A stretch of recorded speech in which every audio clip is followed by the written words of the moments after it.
வாரணாசியில் விமானத்தில் துப்பாக்கிச் சூடு நடத்தப்பட்டது அதிர்ச்சியை ஏற்படுத்தியிருக்கிறது. வாரணாசி விமானத்தில் துப்பாக்கிச் சூடு நடத்தப்பட்டுள்ளது. இதில் 2 ஊழியர்கள் காயமடைந்துள்ளனர். பாதுகாப்பு விதிகளை மீறி விமானத்தில் துப்பாக்கியை எடுத்துச் சென்றது எப்படி என விசாரணை மேற்கொள்ளப்பட்டு வருகிறது. உத்தரப்பிரதேச மாநிலம் வாரணாசி விமான நிலையத்தில் துப்பாக்கிச் சூடு நடத்தப்பட்டதால் பரபரப்பு ஏற்பட்டுள்ளது.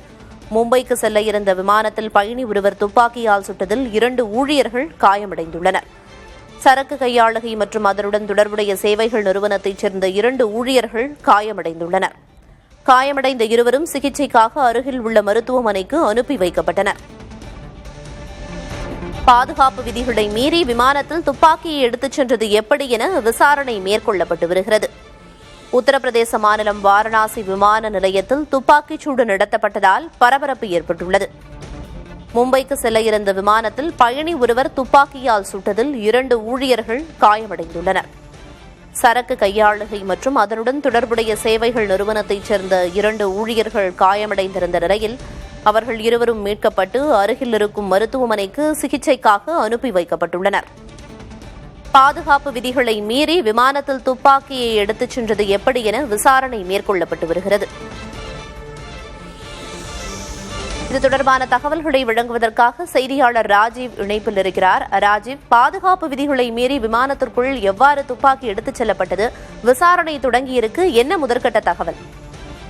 ஸ்ரீதர்ஷினி, முதல் கட்டமாக வாரணாசியிலிருந்து அந்த விமானம் மும்பைக்கு செல்ல இருந்ததாக கூறப்படுகிறது. அந்த விமானத்தில் தான் அந்த பயணி அந்த துப்பாக்கியை வைத்திருப்பதாக அந்த ஊழியர்களிடம் தெரிவித்திருக்கிறார். இதனைத் தொடர்ந்து அவரை பரிசோதனைக்காக அழைத்து சென்ற போதுதான் எதிர்பாராத விதமாக அந்த துப்பாக்கியால் ஒரு முறை அவர் சுட்டிருக்கின்றார். அதை சுட்டதன் காரணமாக அந்த பணியில் இருந்த 2 ஊழியர்கள் காயமடைந்திருப்பதாகவும் அவர்கள் தற்போது மருத்துவமனைக்கு அழைத்து செல்லப்பட்டு அவர்களுக்கு உரிய சிகிச்சை அளிக்கப்பட்டு வருவதாக தற்போது அதிகாரிகள் கூறியிருக்கின்றார்கள்.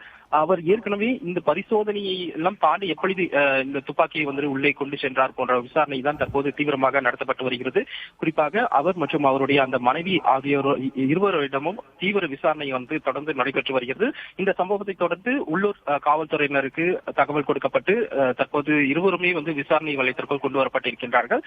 அதாவது இந்த விமான நிலையம் என்றாலே எந்த ஒரு அந்த தடை செய்யப்பட்ட பொருட்கள் உள்ளே செல்வதற்கு கடுமையான அந்த பரிசோதனைகள் இருக்கும். குறிப்பாக இது போன்ற இந்த வெப்பன்ஸ் போன்ற விஷயங்கள் போன்ற எந்த ஒரு இரும்பு சம்பந்தமான எந்த ஒரு பொருட்களும் உள்ளே அனுமதிக்க கிடையாது. எனவே பல கட்ட அந்த சோதனைக்கு பின்பே, தீவிர பரிசோதனைக்கு பின்பே பயணிகள் உள்ளே அனுமதிக்கப்படுவார்கள். ஆனால் அவர் எப்படி இந்த துப்பாக்கியை உள்ளே எடுத்து சென்றார் போன்ற ஒரு மிகப்பெரிய ஒரு கேள்விக்குறியாக இருக்கிறது. இது மிகப்பெரிய ஒரு அச்சுறுத்தலாகவும் தற்போது பார்க்கப்படுவதால் அவர்களிடம் தீவிர விசாரணையானது மேற்கொள்ளப்பட்டு வருகிறது. குறிப்பாக சம்பந்தப்பட்ட அந்த விமான நிறுவனத்தோட ஊழியர்களிடமும் அந்த இது தொடர்பாக விசாரணை மேற்கொள்ளப்பட்டு வருவதாகவும், அதே போல கூடிய விரைவில் அடுத்த கட்ட அந்த விசாரணை நகர்வுகள், அதே போல விசாரணையுடைய அடுத்த கட்ட அப்டேட் தரப்படும் என தற்போது காவல்துறை சார்பாக நமக்கு சொல்லப்பட்டிருக்கின்றது. எனவே முதல் கட்டமாக அந்த துப்பாக்கியை எவ்வாறு அந்த பயணி உள்ளே எடுத்து செல்லப்பட்டால் அவருக்கு யாரேனும் உதவினார்களா, அதே போல வேறு ஏதும் அசம்பாவித சம்பவம் நடத்துவதற்காக ஏற்கனவே திட்டமிடப்பட்டிருந்ததா போன்ற அனைத்து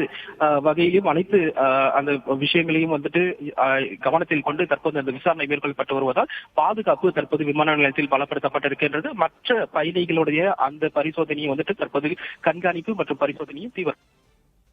தற்போதைய தகவல்களுக்கு நன்றி ராஜீவ்.